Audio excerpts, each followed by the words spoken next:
En el periodo histórico 1932 a 1935, Bolivia enfrentó conflicto bélico con Paraguay.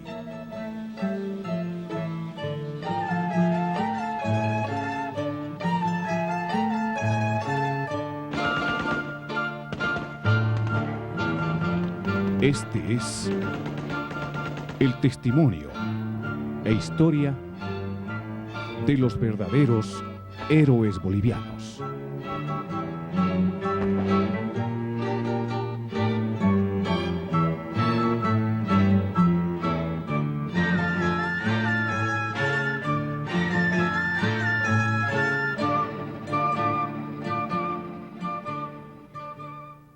Hola amigos, bienvenidos a este programa.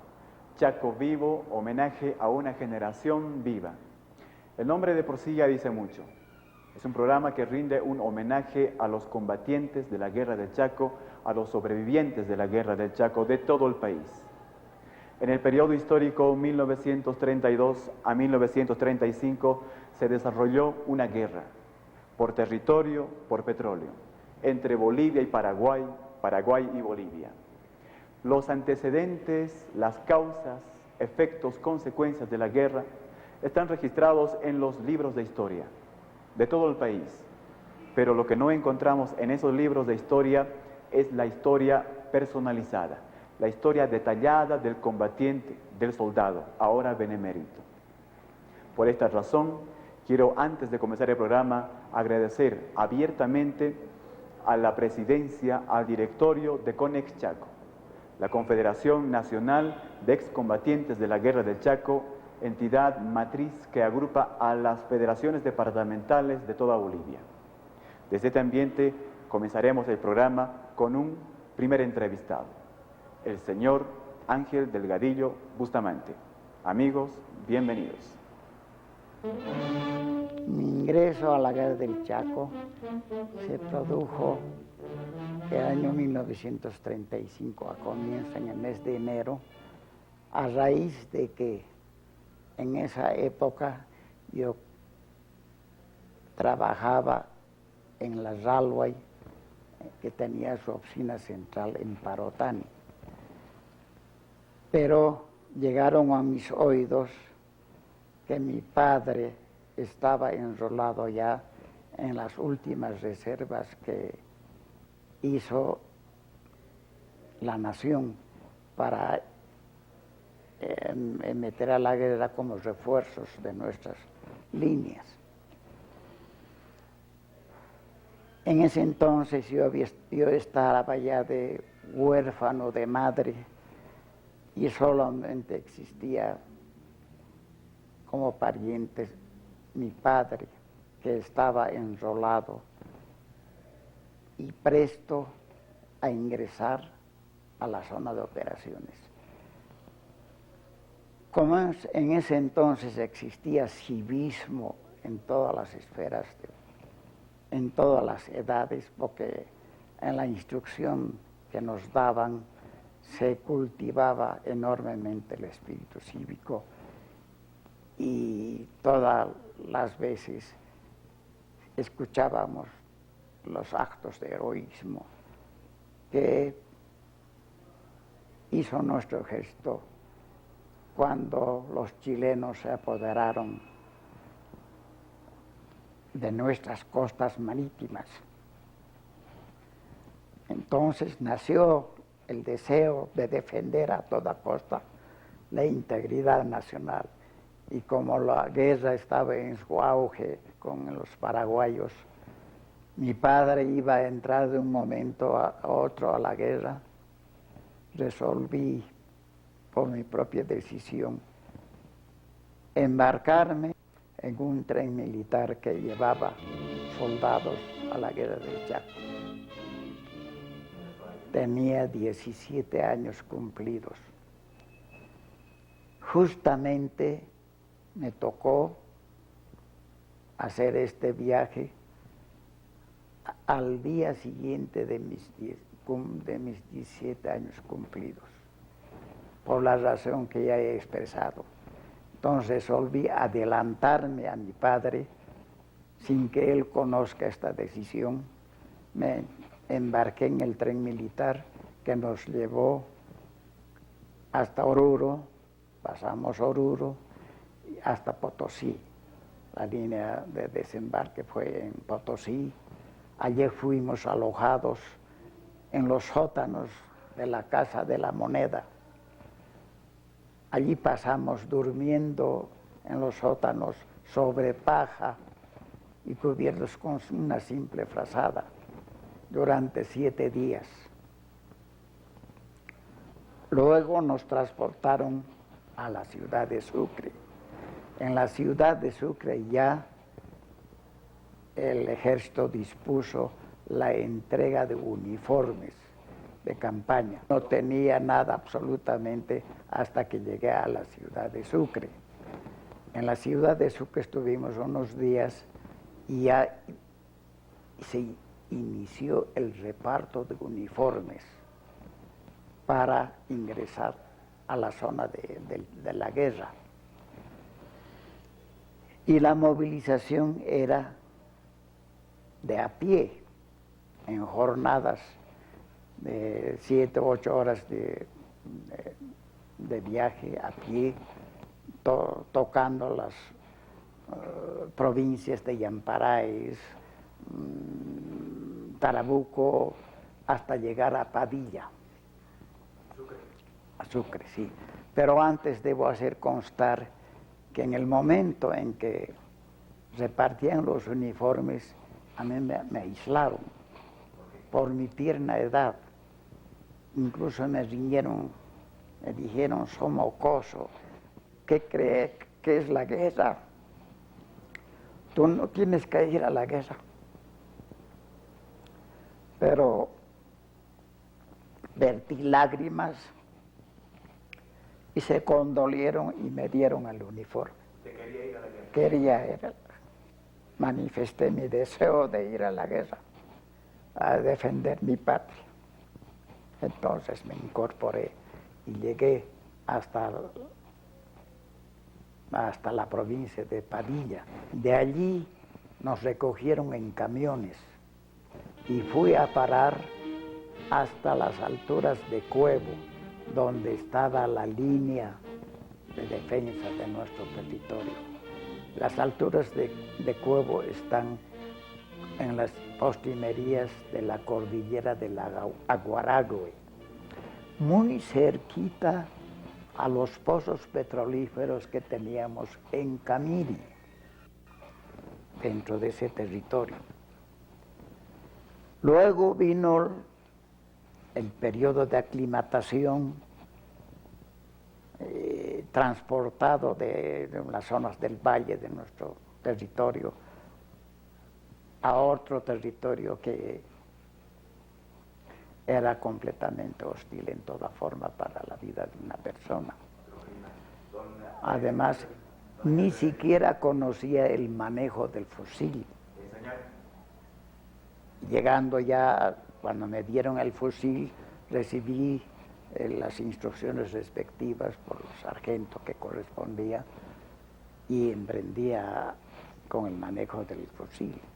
Bueno, no era una cosa difícil para mí porque en mi tierna edad en Cochabamba yo era aficionado a la caza de aves silvestres, tal como lo hacía mi padre, ¿no? Entonces yo manejaba de la escopeta, entonces no tenía mis ideas. Entonces ya me pudieron habilitar para el manejo del fusil de debida forma. Luego vino ya la orden de la retoma de Boyuibe.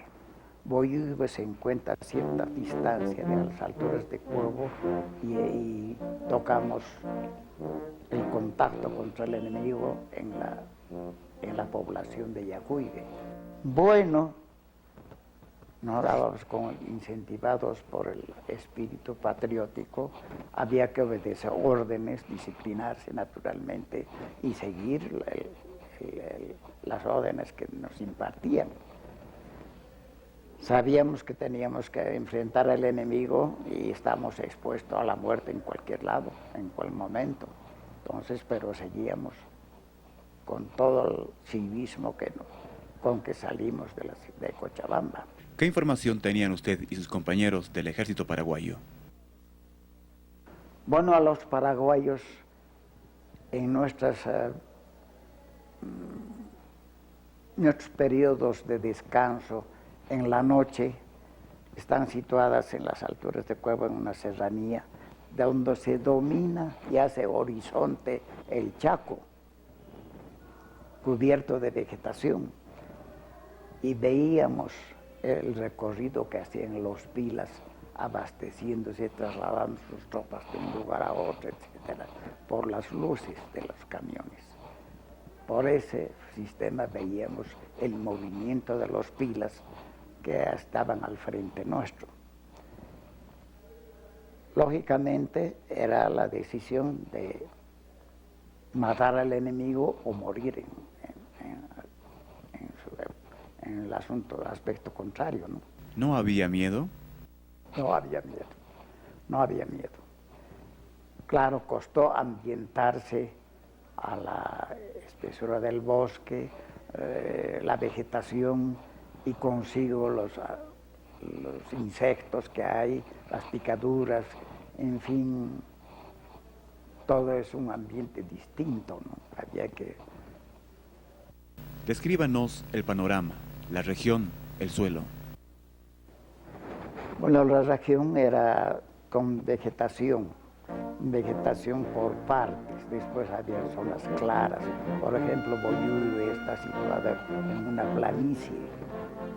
Es un punto de comunicación equidistante de Camiri, entre Camiri y Villamontes.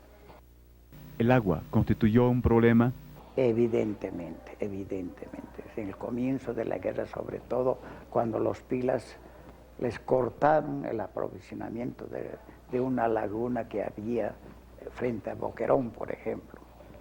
Entonces, ocuparon, no se olvide que las fuerzas paraguayas sumaban más o menos 15.000 hombres que atacaban Boquerón, defendido por apenas 600 y tantos soldados. Una desproporción tremenda, mucha desproporción. Y midiendo los disparos del fusil, porque por la cantidad de municiones que tenían eran muy escasas. Entonces los jefes instruyeron que cada vez que vean el cuerpo del enemigo recién apunten y disparen. Disculpe que le pregunte esto, pero ¿su arma quitó la vida de algún paraguayo? Eso no se puede describir como una cosa cierta. No se olvide que estábamos en un Tuscal, generalmente Tuscales, y el enemigo conocía bien su terreno y se cobijaba tras los árboles generalmente, o se tendían en el suelo, entonces procuraban no hacerse visibles frente al enemigo. Entonces, yo no he disparado al enemigo, no, las ráfagas que nos ordenaban disparar en tal dirección. Entonces, no ha habido una situación de apuntarle al enemigo de frente. No se ha producido esto, o al menos yo no he tenido, pero he disparado. ¿Durante cuánto tiempo estuvo en la guerra? He estado desde el mes de enero hasta que terminó la guerra, que fue la firma del armisticio el 14 de junio del año 1935. Un periodo corto, pertenece a la tercera fase de la guerra. Estaba incorporado al regimiento Chichas 7 de caballería, que es la que se encargó de las retomas de Boyuve, Yoay, Mandiapecua, hasta llegar a Capirena, donde se terminó la guerra. Pero arreando al enemigo. embajador de la guerra, ¿usted contaba con su madrina de guerra que le ayudaba a comunicarse con su familia, con su padre en este caso? No. No había ninguna comunicación ni enlace, porque entonces la guerra se hizo, en esa época no habían las radios de que ahora disfrutamos, eran por Morse las comunicaciones de puesto a puesto.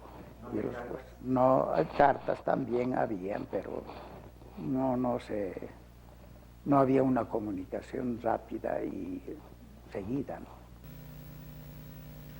Don Ángel, algo que le recuerde alguna tristeza profunda o alguna alegría.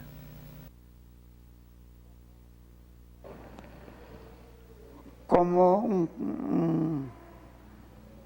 un recuerdo de tristeza, puedo citarle el caso de haber visto cercenado a un camarada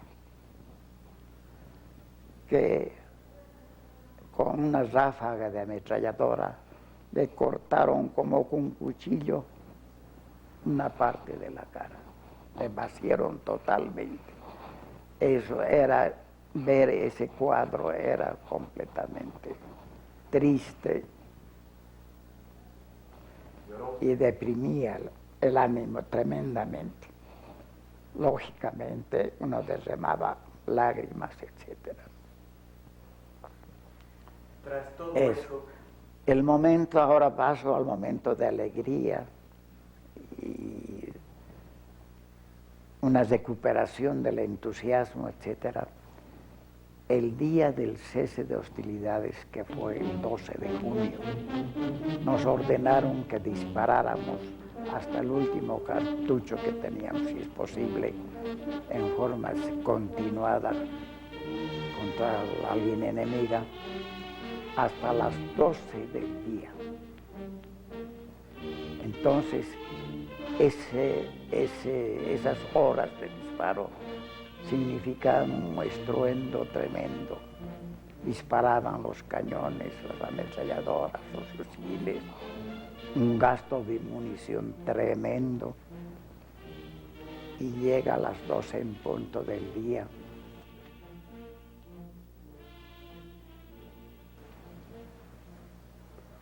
Cesan los disparos y se produce un silencio sepulcral que deprimía el ánimo.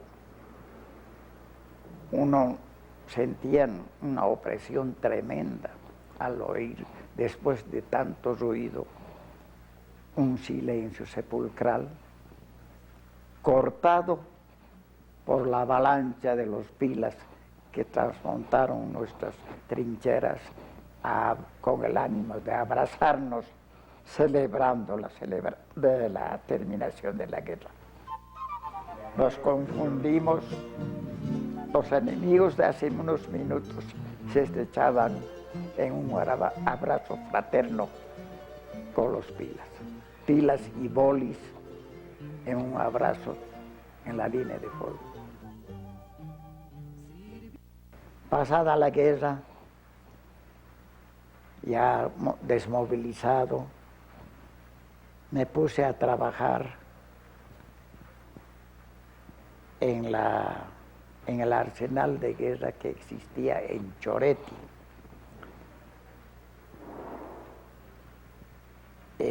Ahí ese arsenal estaba comandado por un coronel de ejército. Le caí bien y me tomó como su secretario, porque escribía a máquina, en fin, tenía cierta preparación para eso, y me quedé en ese cargo durante un año más o menos. Después me pasé a Camiri. En Camiri fui a dar al Subtesoro Nacional, donde prestaba mis servicios, y por el grado de confianza que se tenía en mí, yo me encargaba de ir a recoger hasta la ciudad de Sucre todos los meses, mes tras mes, me daban un camión y las petacas donde tenía que almacenar el dinero que recogía del banco en la ciudad de Sucre, para luego llevarlo a Camiri y de ahí hacer el recorrido por toda la línea de fuego en las que estaban nuestras guarniciones hasta llegar a Yacuiba. Final de la entrevista, don Ángel. Diríjase a la teleaudiencia. Dígale algo. ¿Qué puedo decir? Que lastimosamente ahora no se reconoce, especialmente por los poderes del Estado, el sacrificio y el valor que desplegamos todos los excombatientes de la Guerra del Chaco para recibir una compensación económica que alivie en algo la situación de los beneméritos, principalmente a los que viven en las áreas rurales, donde no tienen otro ingreso. Entonces nuestra pensión es muy exigua, alcanza 1.296 bolivianos, de los cuales tenemos que contribuir para el sostenimiento de Conex Chaco 5 pesos y para las federaciones a las que pertenecemos otros 5 pesos. Con eso se sostiene la Confederación de Excombatientes de la Guerra del Chaco y las federaciones departamentales en todo el territorio nacional. Actualmente nuestros sobrevivientes llegan escasamente a 2.500 excombatientes. Entonces ya la carga para el Estado va disminuyendo a medida que van desapareciendo los sobrevivientes de la Guerra del Chaco, marginados de toda ayuda económica, ni siquiera nos reciben las autoridades superiores. Me refiero en este caso al presidente de la República, que ha jurado al recibir su cargo respetar la constitución política del Estado y las leyes que nos gobiernan. La constitución política del Estado en el artículo 163 obliga a todas las autoridades superiores y la ciudadanía en general guardar respeto y consideración a los beneméritos de la patria, cosa que no se cumple. Este es el mapa que muestra el territorio donde se desarrolló la guerra. Amigos, espero hayan disfrutado de este nuestro programa Chaco Vivo. Muchas gracias.